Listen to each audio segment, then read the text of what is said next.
Selamat datang di channel Simar Imam. Sembari mendengarkan tinggalkan like dan komentarnya bosku. Jangan lupa pasang headset kalian. Siapkan pancing dan umpan. Mari kita mancing, semoga dapat ikan. Penembak jitu terbaik. Bab 313. Musuh bersembunyi di kamp bajak laut, tapi bukan berarti mereka bersama bajak laut, mereka hanya menggunakan bajak laut untuk melindungi diri mereka sendiri. Di medan perang, satu-satunya unit yang pandai bersembunyi hanyalah pengintai dan penembak jitu. Seringkali penembak jitu juga berperan sebagai pengintai, sehingga penembak jitu memiliki kemampuan bersembunyi yang paling kuat. Sebagai tiga jagoan peringkat penembak jitu dunia, kemampuan bersembunyi mereka tidak bisa dianggap remeh. Bahkan Lian, setelah periode pengamatan ini, belum menemukan di mana mereka bertiga bersembunyi. Lian menyimpan informasi tentang ketiga orang itu dalam pikirannya secara mendetail. Musuh di Tianbang bernama Charlie, seorang pria Inggris berusia 42 tahun yang pernah bertugas di British Royal Airborne Service. Royal Airborne Command adalah pasukan-pasukan khusus Inggris yang mirip dengan Delta Force Amerika. Charlie adalah penembak jitu terbaik di unit ini. Selama bertugas, dia membunuh lebih dari 300 musuh dengan senjatanya. Setelah pensiun, Charlie terus aktif di medan perang sebagai tentara bayaran. Sejauh ini, hampir 500 orang tewas akibat tembakan Charlie. Jumlah total orang di daftar surgawi hanya 38, tetapi Charlie berada di peringkat 29, yang menunjukkan bahwa dia benar-benar luar biasa. Bobby, seorang pria Inggris, pensiunan prajurit pasukan khusus dari Royal Airborne Service, kini berusia 29 tahun. Banks, seorang pria Inggris, pensiunan prajurit pasukan khusus dari Royal Airborne Service, kini berusia 33 tahun. Bobby dan Banks adalah bagian dari tim penembak jitu di Royal Airborne Service. Taktik penembak jitu mereka berasal dari Charlie, dan mereka adalah prajurit yang dilatih oleh Charlie. Di medan perang, ketiganya mengembangkan hubungan yang mendalam. Setelah pensiun, Bobby dan Banks terus mengikuti Charlie, itulah sebabnya tiga orang melakukan tugas yang sama. Peringkat ke-29 dalam daftar surgawi, Charlie memiliki kepercayaan diri yang mutlak, tetapi tidak sombong. Dia telah mengikuti forum kematian dan mengenal Ang Lee dengan sangat baik serta mengetahui bahwa Ang Lee adalah lawan yang sulit untuk dihadapi. Jika dia ingin aman, dia memerlukan bantuan, jadi Charlie menelepon Bobby dan Banks. Rencananya berjalan sangat lancar. Sejak pesawat muncul di atas pulau, Charlie tahu bahwa Ang Lee telah mengambil umpannya. Target ditemukan. Pengamat Bobby menggunakan teropong night vision untuk menemukan lokasi Wang Qiang. Setelah Wang Qiang menerima pengingat Lian, dia segera pindah posisinya dan bersembunyi di semak-semak 15 meter di sebelah kanan. Setelan Jili memiliki efek yang lebih tidak terlihat di semak-semak. Hanya saja sudut tembak di sini tidak sebaik sudut tembak tadi, dan sudah ada anggota tim cadangan yang bersembunyi di dekatnya, sehingga bukan pilihan pertama Wang Qiang sebagai tempat penembak jitu. Saat ini, bisa dikatakan kami terpaksa pindah ke sini karena tidak ada lokasi kedua yang cocok di sekitar. Ketika Wang Qiang berpindah posisinya, pengamat Bobby melihat senapan sniper tipe 85 di tangan Wang Qiang. Konfirmasi identitas target. Bisik Bobby. Kedua Bang yang berbaring di sampingnya dan Charlie yang bersembunyi di tempat lain mendengarnya. Bobby tidak mengandalkan pengenalan wajah untuk memastikan identitasnya, melainkan mengandalkan senapan sniper tipe 85 di tangan Wang Qiang. Kecuali Wang Qiang, tidak ada seorang pun di tim cadangan yang menggunakan senapan sniper tipe 85, dan tidak ada penembak jitu kedua. Senapan sniper Type 85 merupakan salah satu ciri khas Ang Lee, dan ia pandai menggunakan senapan sniper jenis ini. Lian tidak tahu bahwa musuh salah mengira Wang Qiang sebagai dirinya, dan masih berkonsentrasi untuk menemukan lokasi musuh. Tembakan terus berlanjut, dan para perompak menyebabkan gangguan tertentu pada Ang Lee. Mereka berpindah posisi dari waktu ke waktu. Di mana? Ang Lee belum memastikan targetnya. Ketika Wang Qiang dipindahkan, itu adalah waktu terbaik bagi Banks untuk menembaknya, tetapi dia melewatkan kesempatan itu karena dia tidak mengkonfirmasi identitasnya pada saat itu. Sekarang, Wang Qiang bersembunyi di balik semak-semak. Banks tahu targetnya ada di sana, tapi dia tidak bisa menguncinya dan hanya bisa menunggu Wang Qiang menunjukkan kepalanya lagi. Wang Qiang bersembunyi di balik semak-semak dan mendapatkan keuntungan tertentu. Musuh tidak dapat melihatnya, dan dia hanya perlu melihat melalui celah samar di semak-semak untuk membidik dan menembak. Engah. Wang Qiang menarik pelatuknya, dan seorang bajak laut di seberang segera jatuh. Ketika penembak senapan mesin terbunuh, pertempuran berbalik menguntungkan pasukan cadangan. Sebaliknya, para perompak secara bertahap merasa lelah dan beberapa mulai mundur. Begitu para perompak mundur, anggota tim cadangan tentu saja ingin mengejar mereka, termasuk Wang Qiang. Lian tidak menemukan penembak jitu yang tersembunyi, dan Wang Qiang juga tidak menemukannya. Melihat rekan satu timnya bergegas mendekat, Wang Qiang berdiri dari balik semak-semak dengan senapan sniper di tangan. Bang! Tembakannya tidak keras, tapi Wang Qiang terjatuh, darah mengalir dari helmnya. Lian merasa gugup. Dia kebetulan melihat pemandangan ini dan juga mengetahui lokasi pria bersenjata itu. Pantas saja targetnya tidak ditemukan. Ang Lee selama ini mengira musuh ada di antara para bajak laut, dan bahkan mungkin bersembunyi di tengah-tengah antara musuh dan diri kita sendiri, namun ia tidak menyangka targetnya akan bersembunyi lebih jauh di belakang para bajak laut. Tidak ada yang menggunakan suar sekarang, dan musuh mampu mencapai target dengan satu tembakan, yang membuktikan bahwa peralatan penglihatan malam di tangan mereka mencapai level terdepan di dunia. Jika tidak, mustahil untuk mengidentifikasi serangan terhadap Wang Qiang. Ang Li hanya bisa mengetahui posisi lawan dari cahaya redup yang dipancarkan saat peluru terbang, namun ia tidak bisa mengidentifikasinya dengan teropong penglihatan malam. Dia juga berasal dari pegunungan, dan dia juga bekerja keras untuk mendaki ke depan. Wang Qiang memiliki terlalu banyak bayangan Ang Li di dalam dirinya. Dalam 3 bulan terakhir, Lian juga mencurahkan banyak usahanya untuk Wang Qiang. Melihat Wang Qiang terjatuh di hadapannya, Lian sangat sedih dan patah hati. Menekan amarah di hatinya, mengatur pernapasannya, Lian dengan tenang memerintahkan, kirim suar ke musuh. Retakan. Sebuah suar muncul di atas musuh, menerangi tanah dan membuat mustahil bagi siapapun untuk melarikan diri dari cahaya tersebut. Bobby dan Bangs mengira mereka telah menembak Ang Li dan memanfaatkan kekacauan saat para perompak mundur untuk pergi. Tanpa diduga, suar tiba-tiba muncul. Jika mereka berdua terbaring tak bergerak, meski suar menerangi tanah, akan sulit untuk menemukannya. Sayangnya, mereka berdua sedang berdiri di sana saat ini. Meski mengenakan seragam kamuflase, mereka tetap terlihat mencolok, apalagi dengan senjata dan perlengkapan di tangan. Lian telah terkunci ke arah ini. Setelah melihat targetnya dengan jelas, dia segera menarik pelatuknya tanpa ragu-ragu. Bang! Bobby dan Bangs yang berada di atas lereng gunung terjatuh secara bersamaan. Bedanya Bobby masih hidup, namun Bangs memiliki lubang di kepalanya. Selama Bobby menjulurkan kepalanya saat ini, kepalanya akan berlubang sebanyak Bangs. Bobby tidak mengangkat kepalanya untuk mencari pria bersenjata itu.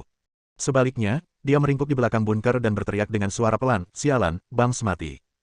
Orang yang baru saja kita bunuh mungkin adalah sasaran yang salah." Bab 314. Tembakan Ang Li tenggelam dalam suara tembakan lainnya. Jika dia tidak sengaja menatap ke arahnya, mustahil menemukan lokasinya. Namun demi alasan keamanan, Lian tetap merangkak mendekati tanah dan berpindah ke kaki pohon besar yang berjarak 2 meter. Bobby tidak mendapat tanggapan dari Charlie, dan dia tahu Charlie tidak akan menyampaikan informasi apapun kepadanya. Charlie jauh lebih sabar dibandingkan Bobby dan Bangs, kalau tidak dia tidak akan hidup sampai sekarang, apalagi masuk daftar langit. Bahkan setelah Bobby dan Bangs melaporkan bahwa targetnya telah terbunuh, Charlie terus mengintai di posisinya seolah-olah dia tidak mendengar apapun, menunggu dengan sabar. Kini setelah Lian dipastikan masih hidup, Charlie tidak akan bergerak, termasuk berbicara. Berbicara hanya sekedar gerakan mulut, namun berdampak besar pada Charlie. Jika Ang Li tiba-tiba terkena senjatanya saat ini, perkataannya akan mempengaruhi penembakan. Oleh karena itu, Charlie menganggap dirinya sebagai seorang bisu, bidak kuno, dengan hanya sepasang mata yang berkonsentrasi mencari lokasi Lian. Setelah Bobby berteriak, dia mengulurkan tangan dan melepaskan senapan sniper Out Precision International 7,62 mm dari bahunya, dan kemudian memasang teropong penglihatan malam yang kuat pada senapan sniper tersebut. Jika Bobby terus berbaring di sana, Ang Li tidak akan bisa memukulnya, tapi dia tidak bisa terus berbaring di sana. Para perompak yang mundur semakin dekat dengannya, dan dia harus mengeluarkan pistol lain dan menembak para perompak ketika mereka melihatnya. Bobby terpaksa pindah sebelum lebih banyak perompak bisa menyerbu. Dia pertama-tama melemparkan bom asap, lalu berlari menuju batu di belakang dengan tubuh membungkuk. Batuan itu terlihat sangat biasa, tetapi ada celah antara batu itu dan gunung, yang memungkinkan seseorang bersembunyi. Selama dia bersembunyi di balik bebatuan, dia bisa menghindari tembakan Ang Li dan para bajak laut secara bersamaan. Batu itu berjarak kurang dari 20 meter dari Bobby, dan hanya butuh 2 atau 3 detik baginya untuk berlari sekuat tenaga. Ditambah dengan terhalangnya asap, dia seharusnya bisa mengatasinya dengan sukses. Kenyataannya kejam. Letak batunya sedikit lebih tinggi, dan asapnya tidak bisa menutupi seluruh batu. Saat Bobby masuk ke dalam bebatuan, bagian atas tubuhnya terlihat kurang dari setengah detik. Setengah detik inilah Ang Li menarik pelatuknya. Engah. Tubuh Bobby terjepit di celah tersebut, namun ada lubang berdarah di kepalanya. Bumi kembali gelap gulita. Semua perompak telah mundur ke puncak gunung, dan anggota tim cadangan juga mengejar mereka hingga ke lereng gunung, menginjak tubuh Bobby dan Bangs. Ang Li membunuh 2 penembak jitu secara berturut-turut, namun tekanan pada dirinya tidak berkurang sama sekali. Yang terakhir adalah master sebenarnya. Begitu banyak orang yang lewat tanpa menemukan tempat persembunyiannya. Usai Ang Li menembak Bobby, ia langsung tiarap di balik akar pohon tanpa mengubah posisinya. Dia tahu bahwa posisinya mungkin telah terungkap, dan pistol Charlie mungkin telah diarahkan ke sini, menunggu kepalanya muncul dari balik pohon. Selama Ang Li berpindah posisinya, dia akan mati di bawah senjata Charlie. Sekarang, situasinya menjadi pasif bagi Ang Li, dan dia setara dengan terjebak di sini. Lian tidak terburu-buru, tapi menunggu dengan sabar. Selama menunggu, Ang Li tidak berbuat apa-apa. Dia pertama kali menggunakan helmnya sebagai umpan, tapi Charlie tidak tertipu. Kemudian Ang Li menggunakan prostesis untuk mengemudikan perahunya, tapi Charlie tetap tidak merekamnya. Sepertinya Charlie bahkan tidak ada di sini. Lian tahu di dalam hatinya bahwa semakin aman dia terlihat di permukaan, sebenarnya dia semakin berbahaya. Kini, tampaknya yang bisa dilakukan Ang Li hanyalah menunggu. Pertempuran antara pasukan cadangan dan bajak laut semakin sengit, dan pemenangnya harus ditentukan sebelum fajar. Dilihat dari situasi saat ini, tidak menjadi masalah bagi tim cadangan untuk meraih kemenangan akhir.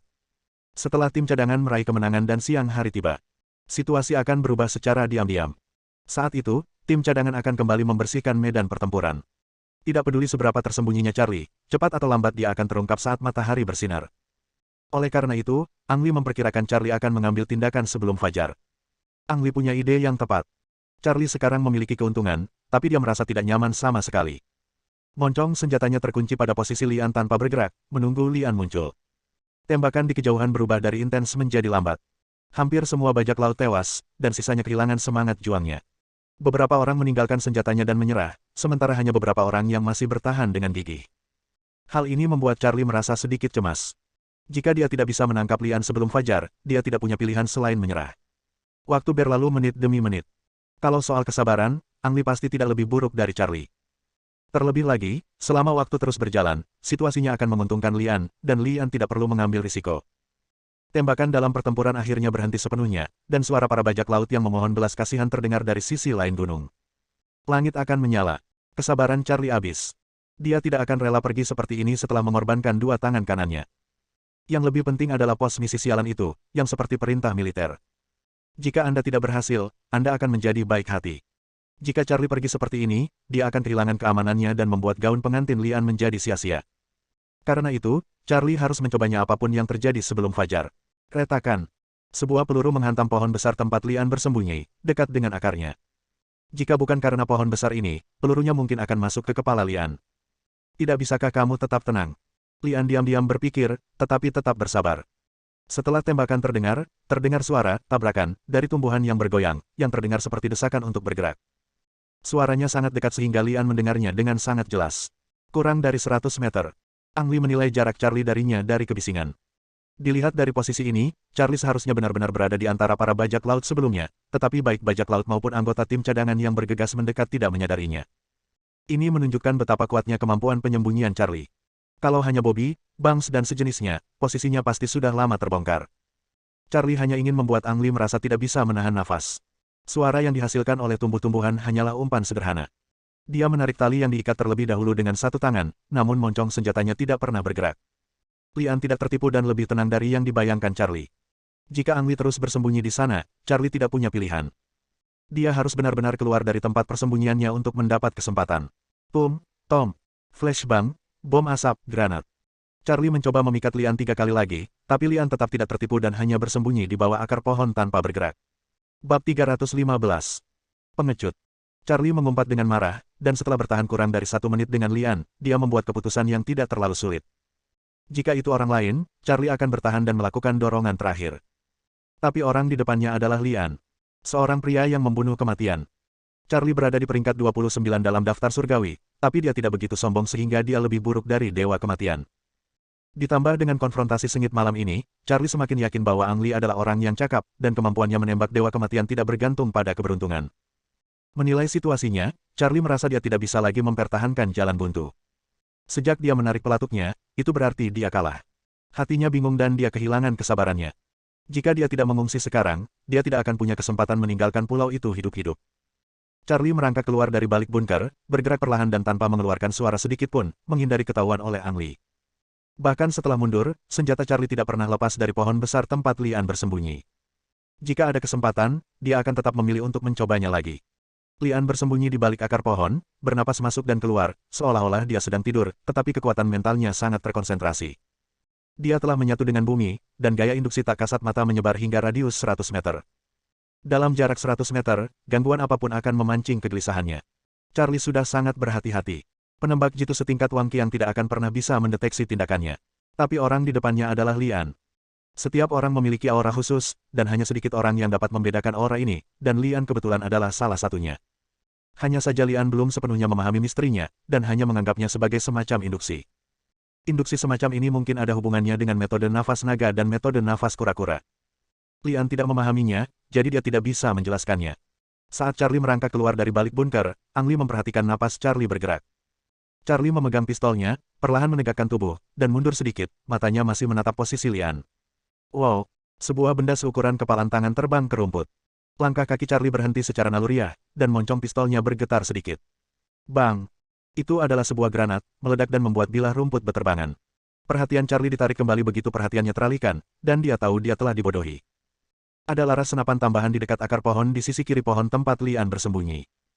Charlie berjongkok dan berubah dari posisi berdiri ke posisi berlutut. Laras pistolnya hanya memanjang sedikit, lalu tidak ada gerakan.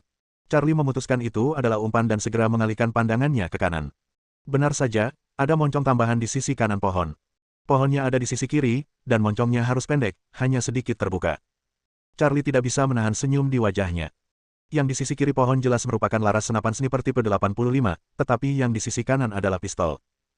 Lian, kali ini kamu benar-benar merusak perahu, menggunakan senapan sniper sebagai umpan untuk menyerangku dengan pistol. Charlie merasa sedikit bangga di hatinya. Dia mengunci moncong senjatanya dengan kuat di sisi kanan pohon, menunggu Ang Li menjulurkan kepalanya dan menembak. Bang! Suara tembakan terdengar, tapi bukan dari pistolnya, melainkan dari senapan sniper tipe 85 yang setengah larasnya terbuka. Dengan separuh kepalanya terlihat di belakang senapan sniper tipe 85, itu adalah Ang Li. Ini adalah pertarungan kecerdasan dan keberanian. Ang Li melakukan langkah berisiko dan memenangkan pertandingan. Charlie tidak mengerti sampai kematiannya. Bukankah seharusnya Ang Li bertarung sampai mati dengan pistol? Mengapa senapan sniper masih digunakan? Suara langkah kaki terdengar, dan anggota tim cadangan mendengar suara tersebut dan datang. Pertarungan telah usai, dan Lian berdiri di depan tubuh Charlie, tapi tidak ada kegembiraan di hatinya setelah kemenangan. Wang Qiang bukanlah satu-satunya yang tewas dalam pertempuran di pulau terpencil ini, namun kematian Wang Qiang merupakan pukulan terbesar bagi Lian. Suatu hari kemudian, Lian sedang duduk di taman bermain tim Dragon Ya, menatap kosong ke arah orang-orang yang datang dan pergi di taman bermain tersebut. Semua orang yang lewat mengkhawatirkan Lian, tapi tidak ada yang bisa membawa Lian kembali ke dunia nyata. Berdengung. Cincin, dering, dering. Ponsel Zhou Yutong berdering, dan hampir pada saat yang sama telepon rumah di mejanya juga berbunyi. Ponsel merupakan alat komunikasi yang sangat pribadi dan hanya sedikit orang yang mengetahuinya. Saat ponsel Anda berdering, itu artinya ada seseorang dengan identitas khusus yang menelepon. Telepon rumah di meja kantor merupakan telepon internal. Zhou Yutong biasanya menggunakan telepon ini untuk memberikan instruksi. Jika telepon ini berdering, berarti ada sesuatu yang penting. Tanpa ragu-ragu, Zhou Yutong meraih telepon di mejanya. Baginya, urusan bisnis selalu lebih penting dibandingkan urusan pribadi. Kepala, sistem keamanan kita telah diserang oleh peretas lagi. Suara cemas teknisi terdengar dari telepon. Peretas. Alis Zhou Yutong tiba-tiba berkerut. Sekarang istilah ini seperti duri tajam yang menusuk jantungnya, dan seperti tersangkut di tenggorokannya. Apakah orang itu lagi? Zhou Yutong bertanya dengan marah, mengira itu adalah peretas yang sama. Teknisi tersebut langsung menjawab, sepertinya tidak. Kali ini pihak lain baru saja memeriksa buku alamat kami. Buku alamat. Alis Zhou Yutong kembali menegang, dan matanya secara naluriah melihat ponsel yang bergetar di atas meja. Bos, saya tidak tahu siapa yang dia cari, tapi dia pasti sedang mencari seseorang di tim kita, jawab teknisi itu. Saya mengerti. Zhou Yudan menjawab, menutup telepon dan mematikan telepon, mengulurkan tangan untuk mengambil telepon seluler militer yang bergetar. Ada penelepon tak dikenal di telepon. Lebih tepatnya, ini adalah panggilan telepon internet, dan nomornya virtual. Hampir tidak mungkin menemukan identitas pihak lain melalui panggilan telepon virtual.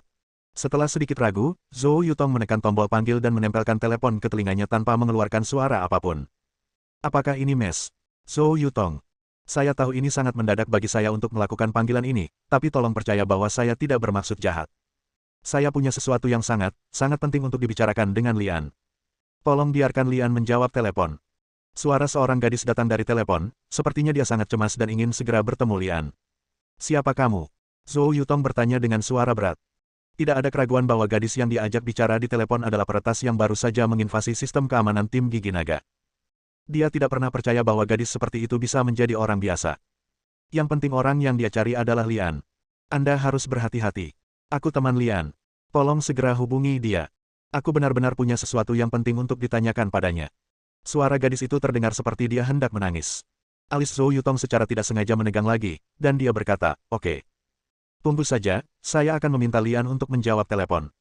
Karena itu, Zhou Yutong mengambil telepon rumah, memutar kembali panggilan tadi, dan memberitahu teknisi, seseorang menelepon ponsel saya. Minta Lian untuk menjawab panggilan tersebut. Teknisi tersebut segera memahami implikasinya, dan saat mengirim orang untuk mencari Lian, dia memantau dan melacak ponsel Zhou Yutong. Bab 316. Begitu Lian memasuki kantor, Zhou Yutong merasakan nafas berat di tubuhnya. Merupakan hal yang normal menyaksikan pengorbanan rekan-rekanmu. Kamu tidak perlu menyalahkan dirimu sendiri, kata Zhou Yutong. Daripada menyalahkan diriku sendiri, lebih baik aku mengatakan bahwa aku membenci diriku sendiri. Wang Qiang adalah seorang pria yang sangat ingin mengentaskan kemiskinan tempat ia dilahirkan dan membuktikan dirinya dengan kekuatannya. Dia sangat bagus dan seharusnya bergabung dengan tim Gigi Naga. Tapi dia mati di depannya. Lebih penting lagi, musuh mengira Wang Qiang adalah dirinya sendiri dan terbunuh. Jika tidak, dia bisa berhasil lulus penilaian dan masuk ke tim Gigi Naga. Itu benar. Wajar jika seorang kawan mati, tapi kematian Wang Qiang adalah karena dirinya sendiri. Hal ini membuat Lian agak sedih, seolah-olah dia adalah bintang sapu, membawa kesialan bagi orang lain kemanapun dia pergi. Setelah kembali dari pulau terpencil, Ang Li memikirkan masalah yang sama. Jika dia terus bergabung dengan tim Gigi Naga, lebih banyak musuh akan datang kepadanya, dan lebih banyak rekannya yang akan mati karena dia. Inilah alasan sebenarnya mengapa Ang Li membenci dirinya sendiri. Kepala. Lian memberi hormat militer dengan nada datar. Seseorang sedang mencarimu. Zhou Yutong menyerahkan teleponnya. Begitu Lian mengambil telepon, suara familiar terdengar dari dalam. Bos, apakah itu kamu? Kai Zi. Lian mengerutkan kening, dan pada saat yang sama menatap Zhou Yutong, yang memiliki ekspresi marah di antara alisnya. Bos, benarkah itu kamu? Kai Zi jelas merasa lega setelah mendengar suara Lian. Setelah berpisah selama 3 bulan, Lian yakin Kai Zi tidak akan mencarinya kecuali ada sesuatu yang sangat penting, karena dia menggunakan cara yang luar biasa untuk menemukannya. Kai Zi, jangan panik, ceritakan padaku apa yang terjadi. Kata Lian dengan tenang. Anda dapat mendengar Kai Zi menarik napas dalam-dalam untuk menyesuaikan suasana hatinya di telepon, lalu berkata, Bos, sesuatu terjadi bukan pada saya, tetapi pada Ali. Ali. Lian kembali mengernyit dan bertanya, apa yang terjadi padanya? Kai Zi menjawab, saya tidak tahu situasi spesifiknya. Saya hanya tahu bahwa dia berada dalam situasi yang sangat berbahaya dan akan segera mati. Jika tidak ada yang datang menyelamatkannya, dia akan mati. Bagaimana situasi spesifiknya? Lian bertanya dengan cemberut. Ku bilang, aku juga tidak tahu. Bos, kita harus menyelamatkan Ali, dia teman kita. Lian mendengar bahwa Kai Zi tidak mau berbicara lebih banyak di telepon karena teleponnya pasti diawasi. Meski aku tidak mengerti apa yang terjadi pada Ali, kata, teman, saja sudah cukup. Saat temannya dalam bahaya, Ang Li harus menyelamatkannya. Namun sekali lagi, Ang Li tidak boleh melakukan penyelamatan sebagai tim Gigi Naga, karena hal itu akan dimanfaatkan oleh beberapa politisi dengan niat buruk. Sebelum Kai Zi melakukan panggilan ini, Lian belum bisa mengambil keputusan. Kini dia akhirnya mengambil keputusan besar dalam hidupnya. Keluar dari tim Gigi Naga. Zhou Yutong tidak terlalu terkejut saat mendengar permintaan Ang Li untuk keluar dari tim Gigi Naga. Zhou Yutong telah mengantisipasi hari ini sejak hari pertama Ang Li bergabung dengan tim Dragon Ya. Bagi banyak orang, tim Gigi Naga tidak mungkin tercapai, namun bagi Ang Li, kuil ini masih terlalu kecil. Ang Li harus terbang lebih tinggi ke angkasa. Namun, Zhou Yutong tidak menyangka hari ini akan datang begitu cepat dan tiba-tiba. Cincin, dering, dering. Telepon kantor berdering lagi, teknisi yang menelepon. Bos, sebaiknya Anda datang ke sini sendiri. Teknisi itu berteriak sedikit dengan nada merendahkan. Zhou Yutong menduga segalanya tidak berjalan lancar dan berkata kepada Lian, tunggu di sini sebentar. Zizi. Teknisi memutar sebagian audio, tetapi penuh dengan kebisingan, dan suara-suara tersebut adalah rekaman pemantauan ponsel. Di mana posisinya? Zhou Yutong bertanya. Teknisi itu tersenyum pahit dan berkata, penentuan posisi telah membuahkan hasil, tetapi Anda dapat melihatnya sendiri. Zhou Yutong melihat koordinat lokasinya, di mana markas tim Dragon Ya berada. Tidak mungkin gadis bernama Cai Zi ada di markas. Satu-satunya penjelasan adalah mereka ditipu oleh Cai Zi. Muncul di hadapan Lian lagi dengan hati yang berat dan marah, Zhou Yutong bertanya tanpa ekspresi, siapa yang memanggilmu? Cai Zi, temanku, dia ahli komputer. Lian tidak menyembunyikan apapun dalam hal ini. Bahkan jika itu disembunyikan, itu tidak ada gunanya. Selama Zhou Yutong diberi waktu, dia selalu bisa mengetahuinya. Daripada itu, lebih baik mengatakan yang sebenarnya dan menghindari masalah di masa depan. Dia menyerang sistem keamanan kita, kata Zhou Yutong dengan tidak senang. Lian memaksakan senyum dan berkata, dia datang kepadaku dalam keadaan darurat, jadi dia harus melakukan ini. Aku akan memberitahunya dan memberitahunya untuk tidak melakukan hal seperti ini lagi di masa depan. Mata Zhou Yutong beralih ke wajah Lian.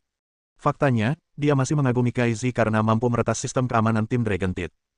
Menggunakan Cai Zi untuk menghadapi peretas lain adalah ide Zhou Yutong. Ia bahkan ingin merekrut Cai Zi untuk bergabung dengan tim logistik Ryuga Sentai untuk memastikan sistem keamanan Ryuga Sentai tidak bermasalah lagi. Namun, Caiko tidak akan direkrut sampai identitasnya dipastikan dapat dipercaya. Apakah kamu benar-benar akan keluar dari tim Gigi Naga? Zhou Yutong bertanya dengan wajah serius. Lian mengangguk dengan berat. Jika memungkinkan, dia tidak akan meninggalkan tim Gigi Naga. Dia menganggap tempat ini sebagai rumahnya, dan setiap kawan adalah saudaranya. Justru karena dia ingin menjamin keselamatan saudara laki-laki dan keluarganya, Lian terpaksa memilih pergi. Oke, kamu boleh pergi sekarang. Saya akan membantumu dengan prosedur tindak lanjutnya, perintah Zhou Yutong. Terima kasih. Lian berkata dengan penuh rasa terima kasih dan melanjutkan, tolong jangan beritahu orang lain tentang penarikan saya. Harap tunggu sampai saya pergi ke luar negeri. Zhou Yutong mengangguk. Ang Li membenci adegan sedih saat putus cinta, dan Zhou Yutong juga tidak menyukainya. Beberapa menit kemudian, Ang Li menyerahkan ban lengan dan senjata serta perlengkapan tim gigi naga dan pergi hanya dengan mengenakan seragam kamuflase yang ditambal. Kaizi dan Lian bertemu di bandara terbesar di negara itu. Dia membantu Lian mendapatkan identitas baru dan menamakannya Li Xiaoan. Hal seperti itu sangat mudah bagi seorang peretas untuk memasukkan informasi terkait langsung ke file pemerintah. Anda tidak bisa mengatakan itu palsu, Anda hanya bisa mengatakan itu nyata. Keduanya berhasil melewati pemeriksaan keamanan dan naik pesawat menuju Arab Saudi. Sebelumnya Ang Li hanya mengetahui bahwa Ali berasal dari negara di Timur Tengah, namun ia tidak mengetahui bahwa ia berasal dari Arab Saudi, apalagi identitas Ali yang sebenarnya adalah seorang pangeran. Sebaliknya, Chaiko sepertinya tahu lebih banyak tentang Ali. Karena sangat mudah bagi seorang hacker untuk memeriksa detail seseorang, selama orang tersebut memiliki catatan di komputernya. Bersambung.